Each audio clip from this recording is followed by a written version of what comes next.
Olá, tudo bem? Eu sou a Knive Batista e vim bater um papo com vocês sobre o folheto do ESFA, intitulado O que fazer para reabilitar a pessoa com fissura lábio-palatina.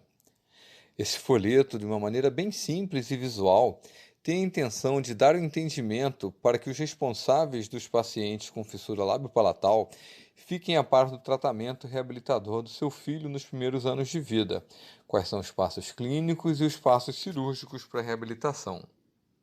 Dividimos o folheto em duas grandes partes, em forma de colunas, uma mais clara do seu lado esquerdo e uma mais escura do seu lado direito.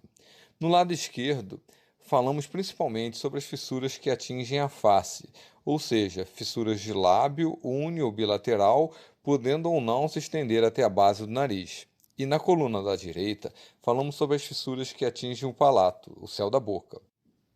No final da coluna da direita, falamos sobre as fissuras lábio-palatais, que atingem tanto a face quanto o céu da boca dos pacientes. Vocês podem reparar que nós separamos em números: 1, 2, 3 e 4 na coluna da esquerda e 1, 2 e 3 na coluna da direita. Vamos começar pelo lado esquerdo, que intitulamos fissura de lábio unilateral ou bilateral. Atenção ao que deve ser feito dependendo da localização da fissura.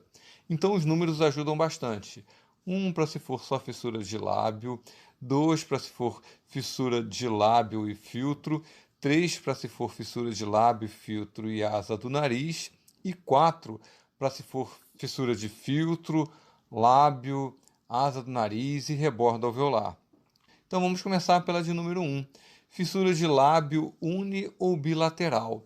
Nesse tipo de fissura, que é a fissura mais simples, atingindo só o vermelhão do lábio, só aquela parte superior do lábio, é feita uma cirurgia a partir dos 3 meses de idade. A partir dessa cirurgia, a criança já está bem, talvez não precise de uma segunda cirurgia, seja uma cirurgia reparadora. Porém, quando a fissura atinge o lábio e o filtro, a gente faz essa primeira cirurgia aos 3 meses de idade.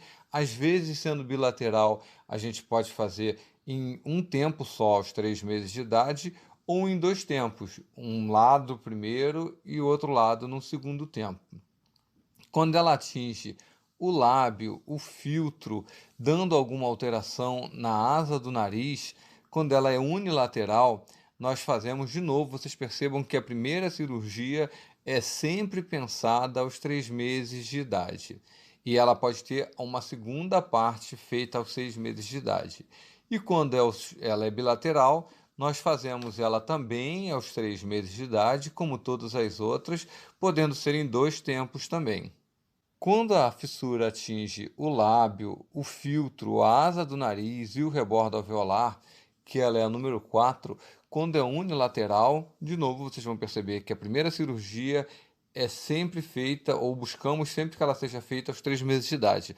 Por isso é tão importante que o paciente seja acompanhado por fonoaudiólogos, seja acompanhado por pediatras, para que eles possam crescer dentro do peso normal, para que tenham saúde e peso para poder operar próximo aos 3 meses de idade, ou já a partir dos 3 meses de idade.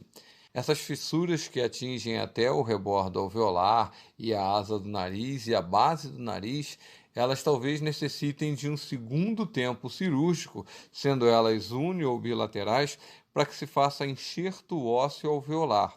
Esse enxerto ósseo alveolar, ele é importante para que tenha osso, para que os dentes que venham a nascer nessa região, que foi a região da fissura, possam nascer na posição correta e depois possamos fazer o tratamento ortodôntico para a colocação dos dentes na melhor posição possível. Já no final dessa coluna, vocês vão ver que está em verde de uma outra cor, são informações importantes. As crianças com fissuras de lábio devem ser acompanhadas por odontopediatra, porque elas podem ter alteração na formação dos dentes. Elas não costumam ter necessidade de terapia fonoaudiológica, mas é importante que ela seja acompanhada por um fonoaudiólogo e ela tenha necessidade de tratamento ortodôntico na época da troca dos dentes, mas é importante que ela seja acompanhada pelo odontopediatra e o odontopediatra vá fazer um encaminhamento normal. E todas essas crianças têm que ser acompanhados por pediatras para que possam crescer dentro do peso normal e possam ter os tempos cirúrgicos dentro da época correta. Agora vamos para a coluna da nossa direita, que é uma coluna intitulada Fissura de palato. Atenção ao que deve ser feito dependendo da localização da fissura. É a coluna que o desenho é verde um pouquinho mais escuro e vocês percebam de novo que a gente separou em números 1, 2 e 3 para o palato, sendo o primeiro só a úvula bífida, o segundo a fissura de todo o palato mole e o terceiro a fissura completa, sendo de palato duro e palato mole ou incompleta, porém atingindo o palato mole na sua totalidade e um tanto do palato duro. Quando estamos frente à úvula bífida sulcada, número 1, que vocês percebam no desenho que é só um pedacinho final da úvula, a gente, em grande parte das vezes, só acompanha, porque não existem grandes alterações funcionais para essa criança, nem em voz, nem em poder de amamentar dessa criança. Porém, quando a fissura ela atinge todo o palato mole ou quase todo o palato mole, ela pode trazer alterações na qualidade da mamada da criança. Então temos 2 protocolos diferentes. Um primeiro protocolo levam a criança a um serviço, esse serviço confecciona uma prótese para que possa auxiliar a criança a não amamentar e ela vai usando a prótese até a cirurgia do palato mole, por volta mais ou menos de 12 meses. Existe o segundo protocolo, no qual os pais levam a criança a algum serviço especializado. Nesse serviço, os pais vão aprender a melhor maneira de amamentar o seu filho, seja com uma mamadeira especial, seja através de colher, de forma que a criança possa ganhar peso e ter saúde para poder fazer a cirurgia por volta dos 12 meses de idade. Essa criança pode ser acompanhada bimestralmente por odontopediatras, por fonoaudiólogos, para que eles consigam avaliar o crescimento da criança para que ela possa realmente fazer sua cirurgia aos 12 meses. No número 3, nós temos a fissura de palato duro e palato mole. Ela pode ser uma fissura completa, indo desde a campainha, que é a úvula, até a parte mais anterior do céu da boca, ou pode ser incompleta, pegando todo o palato mole e um tanto do palato duro. Seja de uma forma ou de outra, os protocolos são os mesmos. Os pais vão com a criança a um serviço especializado. Nesse serviço, os protocolos são 2 diferentes. Ou a criança vai ser moldada e será confeccionado uma placa para auxiliar essa criança na amamentação dela, ou os pais vão aprender a amamentar a criança sem uma prótese obturadora, de forma que eles amamentem com mamadeiras especiais ou com colher, para que essas crianças cresçam dentro de um peso normal e possam fazer a sua cirurgia já a partir dos 12 meses de idade. Ao final dessa coluna, nós falamos das fissuras de lábio e palato. Atenção ao que deve ser feito. Quando nós temos uma fissura de lábio e palato, nós temos uma fissura que atinge todo o lábio, o filtro, a asa do nariz, o rebordo alveolar, o céu da boca com a totalidade, o palato duro e o palato mole, de forma uni ou bilateral. Então, é como se nós uníssemos os 2 protocolos, o protocolo da coluna da esquerda e o protocolo da coluna da direita.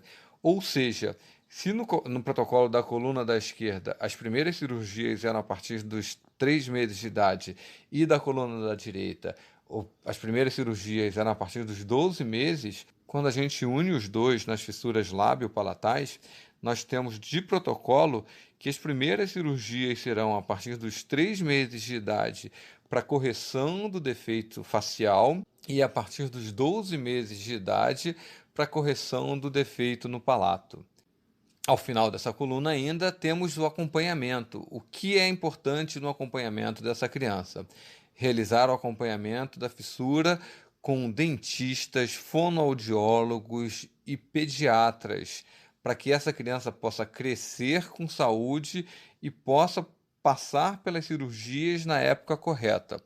Quanto mais próximo da época correta é feita a cirurgia, melhor é a reabilitação da criança. Melhor para as funções de fala, melhor para as funções de deglutição, melhor para as funções de movimentos dos músculos da face, dos músculos da mímica. Então é importante que essa criança seja acompanhada pelo médico, pelo dentista e pelo fonoaudiólogo. É o tripé básico das crianças portadoras de fissuras lábio-palatal. Além disso, após a correção cirúrgica, a criança continua com acompanhamento da cirurgia plástica para avaliar a cicatrização, da pediatria para avaliar a função e da odontologia para acompanhar o nascimento dos dentes e o desenvolvimento da oclusão correta da criança. Essa monitorização pelo serviço de fonoaudiologia deve ser constante, porque quanto mais monitorada a criança está, melhor fica a voz da criança e melhores ficam as funções de mastigar, de deglutir e até de respirar. A reabilitação da pessoa com fissura lábio-palatina só é possível ser realizada por uma equipe multiprofissional, composta por médicos, enfermeiros, dentistas, fonoaudiólogos, nutricionistas, assistentes sociais e psicólogos. E essa equipe, ela tem que ser uma equipe treinada, ela tem que ser uma equipe acostumada ao tratar do paciente com fissura lábio-palatal, porque ela vai saber todos os protocolos possíveis e vai conseguir avaliar qualquer tipo de alteração que esteja acontecendo com a criança, que possa vir a atrapalhar o crescimento dessa criança, que possa vir a atrapalhar a entrada dessa criança na sociedade. Um grande abraço a todos.